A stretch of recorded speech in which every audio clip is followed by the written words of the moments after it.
शुरू करते हैं क्लास। एक्सरसाइज रहेगी 16 और क्लास रहेगी हमारी 17। तो आज का पहला क्वेश्चन एक्सरसाइज में एफ्लुएंस है, बता चुका हूं पहले इसके बारे में। ये होती है समृद्धि,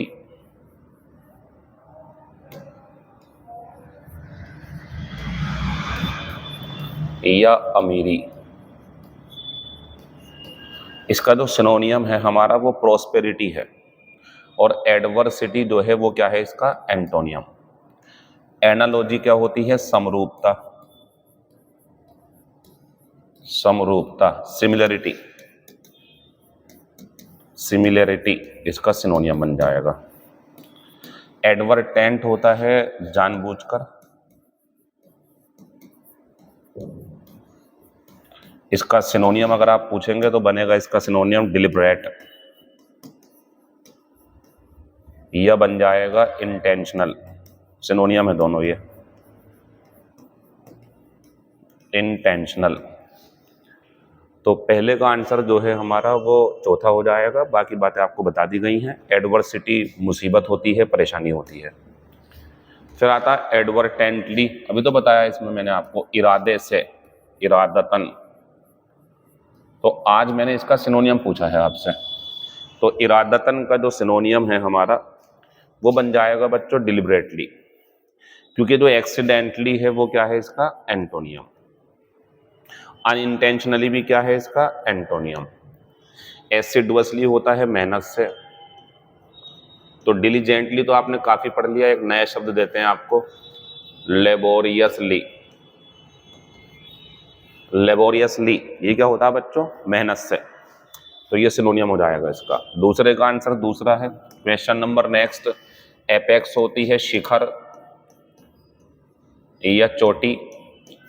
जो आप सुप्रीम कोर्ट कहते हो ना, सर्वोच्च न्यायालय को, उसे 3 नामों से जाना जा सकता है। Supreme court is equal to apex court is equal to top court, top court भी बोलते हैं उसे। ठीक, चलिए सिनोनियम बताना है हमें एपेक्स का। तो सिनोनियम जो है हमारा बच्चों वो एक में भी है, और सिनोनियम हमारा पिनेकल भी है। एक्चुअल में ये क्वेश्चन मुझे करना चाहिए था कि एंटोनियम बताओ, तो एंटोनियम पूछते तो कौन सा होता बॉटम, क्योंकि ये तो दोनों सिनोनियम है। चलिए मुझे एंटोनियम पूछना चाहिए था, लेकिन सिनोनियम पूछ लिया मैंने, तो कोई बात नहीं, 2 आंसर हैं, पेपर में एक ही मिलेगा, बाई मिस्टेक हो गया ऐसा। तो एपेक्स का जो हमारा सिनोनियम है वो बन जाएगा एक में, और पिनेकल दोनों आंसर है। एंटोनियम पूछते तो बॉटम बनता। एमनेस्टी, अच्छा पेपर में अगर आप सोच रहा हो सर 2 आंसर कैसे, पेपर में एक ही मिलेगा, बाई मिस्टेक हो गया हमसे। ठीक, एमनेस्टी क्या होती है बच्चों पार्डन, सबको माफ कर देना, ऐसा कोई फरमान, ऐसा कोई कानून जिसमें सबको माफी मिल जाएगी, वो माफी एमनेस्टी कहलाती है।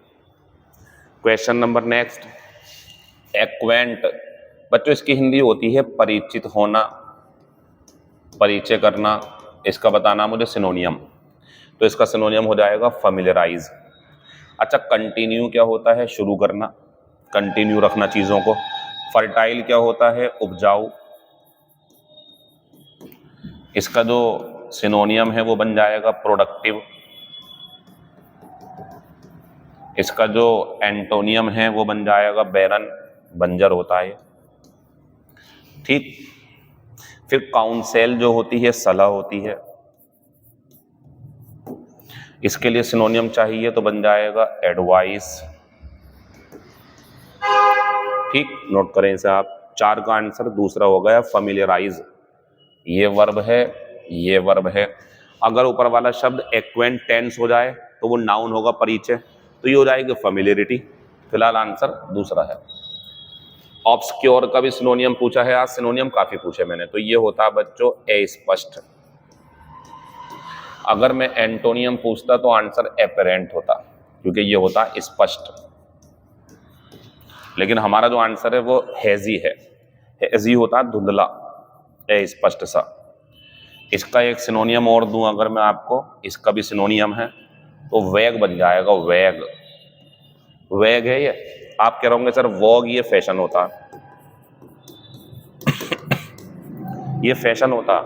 तो ऑब्सक्योर का सिनोनियम हेजी है, सिनोनियम वेग भी है, एंटोनियम एपेरेंट है। प्रिमिटिव होता प्राचीन, एंटिक, प्राचीन, पुराने समय का, प्रिमिटिव, पुराना शब्द है, आपको करवाया भी होगा मैंने। पांचवे का आंसर चौथा हो गया। Question number next, the young blank showed me his recent canvases. ये तो कैनवास है ना बच्चों, ये वो कपड़ा जिसके ऊपर कोई व्यक्ति अपनी पेंटिंग तैयार करता है। और जब कपड़ा पेंटिंग तैयार करता है युवा, तो बच्चों ये तो होगा नहीं, क्योंकि ये तो शिल्पकार होते हैं, ये चित्रकार नहीं होते। ये नहीं होगा। आर्किटेक्ट तो जो घरों के, मकान के, ऑफिस बिल्डिंग के नक्शे तैयार करता है। आर्टिस्ट जो ये वाला है ये कलाकार है। और ये कलाकार कौन सा है हमारा, जो कोई गायक होगा, अभिनेता होगा, ये वो होता है। लेकिन ये होता हमारा चित्रकार, जो कि इसका आंसर है। आंसर लगा देंगे 6 का पहला। युवा चित्रकार ने मुझे अपनी हाल ही के कैनवास दिखाए। आगे बढ़ते हैं। ए कोल्ड डे इन जुलाई, कल तो करवाया था मैंने आपको ये। जुलाई में ठंड कैसे हो जाएगी, यानी कि ऐसा कुछ जो कभी नहीं होगा। ए टाइम और इवेंट दैट सीम्स अनलाइकली, ऐसा कोई समय या घटना जिसकी संभावना है कि हो नहीं सकता। और विल नेवर टू अकर, ना कभी होगा। इसका आंसर ये हो गया।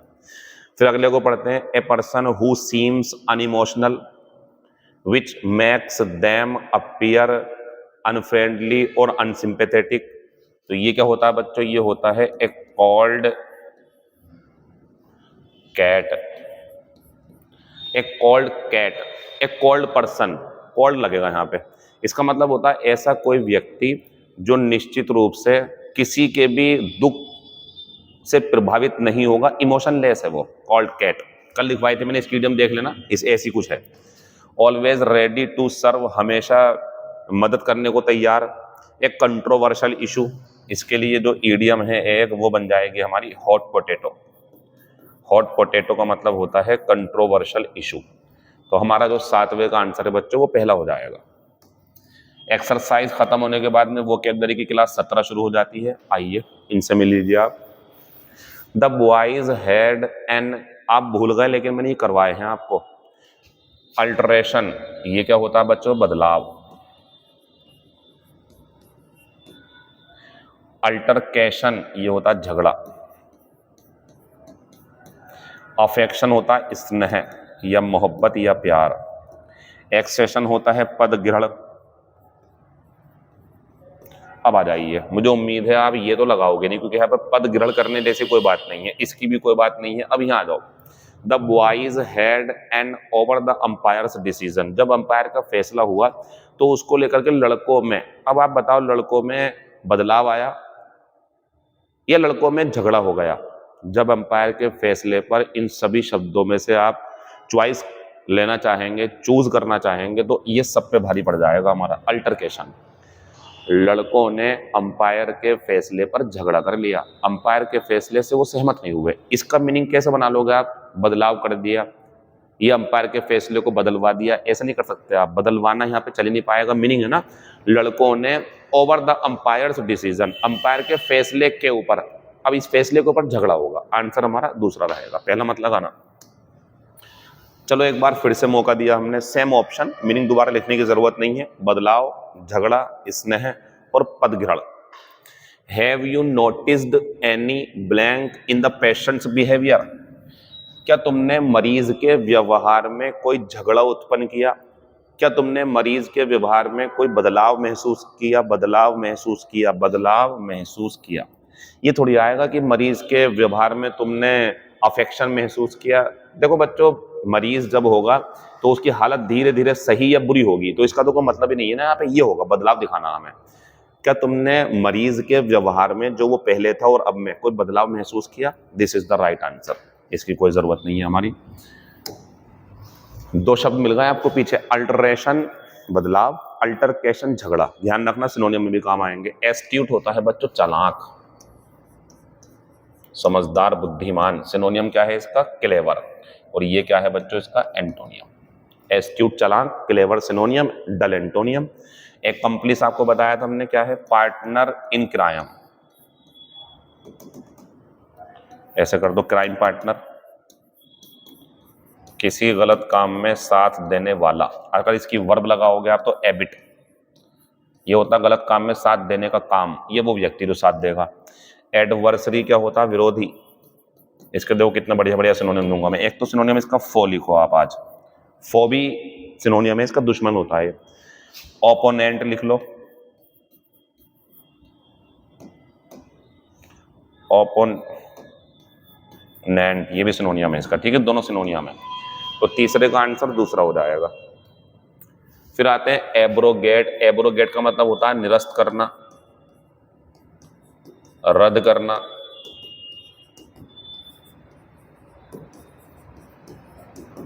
निरस्त करना, रद्द करना। सिनोनियम पूछ रहा है, आंसर लगाओ रिपील। इसका एक सिनोनियम और देता हूं मैं आपको, इसका एक सिनोनियम है एनल, या एक सिनोनियम है अबॉलिश, समाप्त कर देना। तो बच्चों एब्रोगेट के सिनोनियम 3 लिख दिए मैंने बोर्ड पर, रिपील भी है, एनल भी है और एबॉलिश भी। एनुअल नहीं है ये, एनल है, वर्ब है ये, एनुअल अलग होता है। बच्चों डिक्लेयर की हिंदी क्या होती है, घोषणा करना, घोषणा करना। इसका जो सिनोनियम है वो नोट कर लेना आप, एवॉ। ये बहुत बढ़िया सिनोनियम दे रहा हूं मैं आपको, एवॉ। खुले तौर पर घोषणा कर देना कि ऐसा है, स्पष्ट बोल देना। तो डिक्लेयर का सिनोनियम एवॉ। एग्जीक्यूट क्या है बच्चों, एग्जीक्यूट इसका एंटोनियम है, इसका मतलब होता है क्रियान्वित करना, क्रियान्वित करना, एग्जीक्यूट। तो बच्चों एब्रोगेट में मना कर देते हैं कि ऐसा नहीं होगा, इसमें कहते हैं कर दो एग्जीक्यूट, तो एंटोनियम बन जाएगा एब्रोगेट इसका। अच्छा एबेश तो कई बार होगा, लज्जित करना, शर्मिंदा करना। तो क्या सिनोनियम बताया था इसका हमने आपको, एम्बेरास, EMBARRASS, एम्बरास। नोट कर लेना साहब। चलिए खत्म हो गया ये। इसके बाद आगे बढ़ते हैं ऑगमेंट। ऑगमेंट की हिंदी होती है बढ़ाना, साइज बढ़ाना, मात्रा बढ़ाना, अमाउंट बढ़ाना, संख्या बढ़ाना। तो ऑगमेंट का एंटोनियम पूछा गया है तो आपको करना चाहिए डिक्रीज। ऑगमेंट का जो एंटोनियम है हमारा वो क्या बन जाएगा, डिक्रीज। चलिए सिनोनियम की बात करेंगे तो इंक्रीज बन जाएगा। एडेमेंट तो बता दिया था मैंने, इनफ्लेक्सिबल, अड़ियल, इनफ्लेक्सिबल, लचीला, सिनोनियम है इसका ये। ऑकवर्ड बढ़िया है शब्द आपके लिए, बेतुका, अजीब सा, क्लमजी। नोट कर लेंगे इसे, ऑकवर्ड, क्लमजी सिनोनियम। ठीक, 5वें का आंसर तीसरा हो जाएगा। ओरा, ये ओरा किसी भी व्यक्ति को एक खास पहचान दिलवाने वाला उसका एटमॉस्फेयर है जिसकी वजह से लोग आकर्षित होते हैं उसकी तरफ। अमिताभ बच्चन का एक अलग ओरा है, कहीं भी जाएंगे तो लोग उनकी तरफ खींच जाएंगे। सचिन तेंदुलकर का, विराट कोहली का, बहुत सारे लोग हैं ऐसे जिन्हें आप देखेंगे तो उनकी तरफ आकर्षित हो जाएंगे। आपके आसपास में भी हो सकते हैं जो जिन्हें देखकर आप चाहते हैं हाथ मिलाऊं, मैं इनके पास जाऊं, बात करूं इनसे, ये मुझे अपना माने। ये तो उनकी खास पहचान है, उनके ओरा की वजह से है। उन्होंने इतनी मेहनत करी अपनी फील्ड में, इतने ईमानदारी से चीजों को करा, लोगों को उनका अच्छापन, अच्छाई दिखाई दी, लोग आकर्षित हो रहे हैं। वो जो अच्छाई जो चारों से घेरे हुए उन्हें लोग आकर्षित हो रहे हैं, उसी को ओरा बोलते हैं, ओरा। तो बच्चों आंसर क्या बन जाएगा हमारा, ये क्वालिटी सराउंडिंग ए पर्सन, जो एक इंसान को घेरे हुए है, ओरा बोलते हैं उसे। लॉस ऑफ मेमोरी की बात करूं तो आप जानते ही हैं, एमनीजिया, इसमें चीजें भूलने लगता है इंसान। एक बहुत बढ़िया शब्द मिल रहा है आपको नया, इनएबिलिटी टू रिकॉग्नाइज और रीड रिटन वर्ड्स। ये थोड़ी सी मिसप्रिंट है बच्चों, यहाँ पे मैं करके दे देता हूँ आपको, ये नहीं है यहाँ पे, ठीक है ना। मैंने पेपर में सही करवा दिया सब कुछ ये, लेकिन यहाँ सही कर लेना। तो इनएबिलिटी टू रिकॉग्नाइज और रीड बिटवीन वर्ड्स, यानी कि शब्दों के बीच में ये पहचान न कर पाना कि कौन सा शब्द क्या है। होता क्या है बच्चों, दिमाग में चोट लगने की वजह से, जैसे आज आपको मैंने एमनीजिया पढ़ाया, अब कल को आप ये पढ़ नहीं पाओगे क्या है ये, कब पढ़ा था। तो शब्दों की जब हम भूल करने लगे, शब्द कौन सा क्या था पहचान करना भूल जाएं, तो बच्चों इस बीमारी को बोला जाता है एलेक्सिया। एलेक्सिया इसे बोलते हैं बच्चों वर्ड ब्लाइंड सिचुएशन। जब हमें शब्दों की पहचान खत्म हो जाए तो इसे बोलते हैं। मेंटल डिसऑर्डर भी होता है एलेक्सिया, उसमें और इसमें फर्क है, इसमें चीजें भूलते हैं, इसमें शब्दों की पहचान भूल जाते हैं, कौन सा शब्द क्या कहना चाह रहा। सेप्टिकल ठीक है ना।